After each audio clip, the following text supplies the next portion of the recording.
I think 2015 is going to be really good for us. In 2021. God.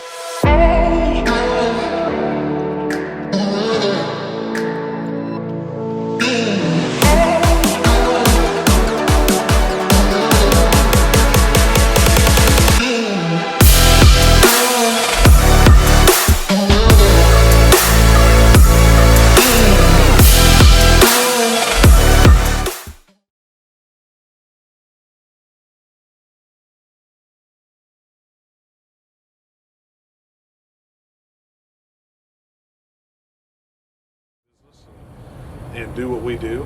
My cousin's one of them. He's had an opportunity in his late 20s. He actually came in and was running for me. Started running for me. He owned his own truck before then. Was doing flatbedding in the Intermountain area, Salt Lake, Brendan? Idaho. Yeah, Brendan. Yeah. Yeah. Old Biggins, as he calls himself. He's got a pretty badass cab over. Yes, sir. But yeah, Brendan started running for me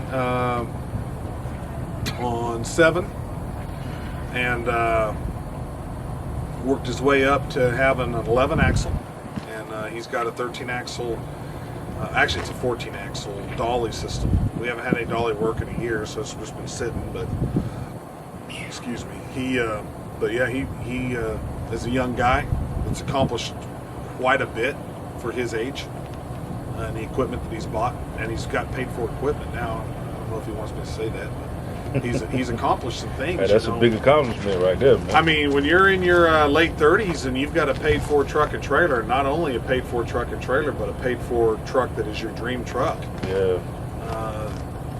That's a feat. How old is he now? He's got to be. I'm 42, and he's 7 years younger, so he's got a 36. 36. About to be 37. Yeah, that's big, man. Yeah, it's a big. That's real big. You know, he did it. He did it himself. I mean, obviously I worked him, but he did it himself.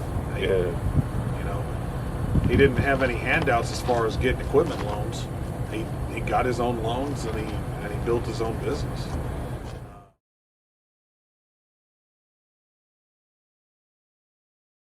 My advice is just be patient. You know, go out, start off in flatbed, move to step deck, get on the RGN. If it's a little 35-ton 2-axle where you're on 5 axles total, go run it, build it up, and make, you know, within 10, 12, 15 years, you can move up to doing the bigger stuff if you want to. Mm-hmm. Some guys get there and then they say, you know what, I liked running 8 axles better. Yeah, it ain't for everybody. It's not. It ain't for everybody. And there's a part of it. I've done some 7-axle stuff this year, and I actually really enjoyed it. We were hauling some hubs, and I've had some stretch work on one of my 7-axle stretch steps, and went out and did that. And I actually really enjoyed being able to park at a truck stop. Yeah, not so much. I hate truck stops. Not so much truck stops, but being able to park. That's nice. Yeah, that's what I meant. Being able to just pull in somewhere. You know, being able to, if you're empty, you know, run after dark, because normally I'm permitted. You know, there's benefits to being permitted too, because then you know you're going to get your sleep. True. But if you're in a hurry to go home, go home. So just be patient, work your way up, pay attention, listen to the guys that are doing it. Don't have an arrogant attitude that you know everything. There's some guys that are like that. Yeah. I always, growing up around older guys, I always really respected what they had to say. I might not agree with it, but I respected what they had to say, and I always thought I could learn something from them.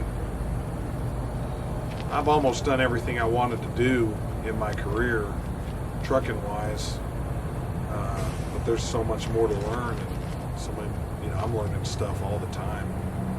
That's the thing, man. The older you get, the more you learn. You know what I mean? You never stop learning.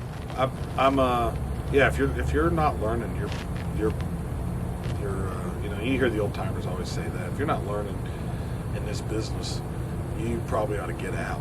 Yeah. You can get somebody killed pretty easy. I mean, you running one of these down the road, even at 200,000 pounds, is gross weight is a big deal. I mean, it's easy to kill people. So you better be on your toes all the time. 24/7. 24/7, man. You always. So be patient. Learn how to work on your own stuff. You're gonna be an owner operator. Learn how to work on your own stuff. Get familiar with some tools. Yeah. I've learned that myself. Yeah. Get familiar with some tools. You know, now we got Harbor Freight. You get good tools from them. They're cheap and they work. So learn how to work on your stuff. Which I love it. I like work. Well, most of the time. Sometimes it's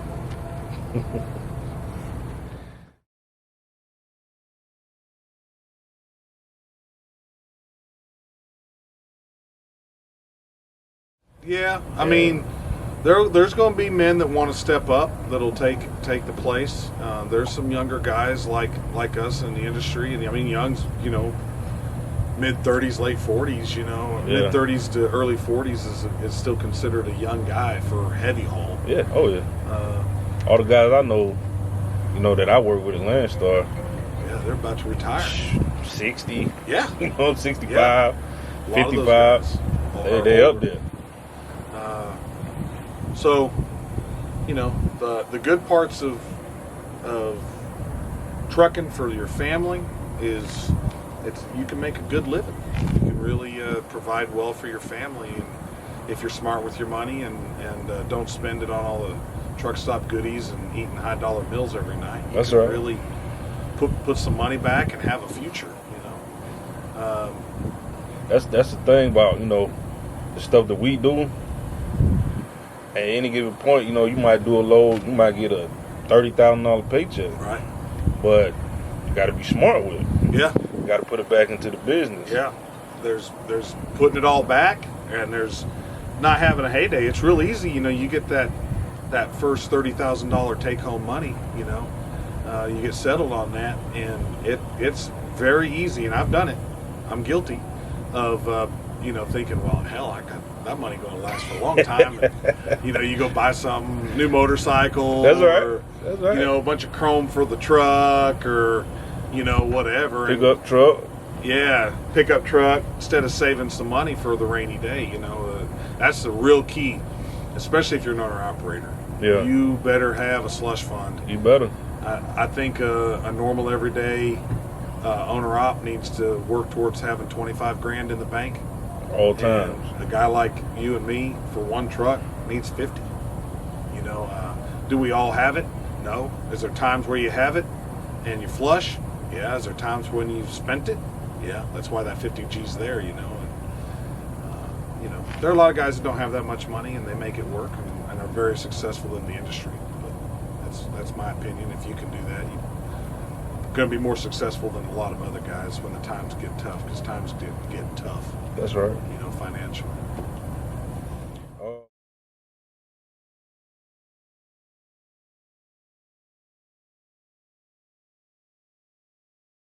2015 is going to be really good for us.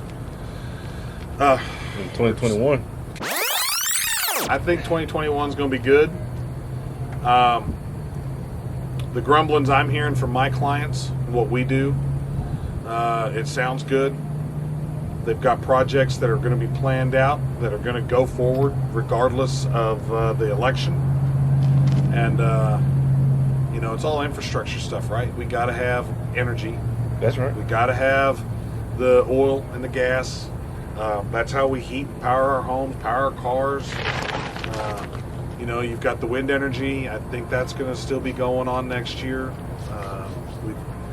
You know, when that stuff is going, the economy seems to be going. And it doesn't matter who the president is, really. So I think 2015 or 2021 is going to be good. It must have been a special year for you in 15. Might have been. I don't know. I have to think about that. I've Man. been married for 5 years, so I mean, that was a pretty big feat.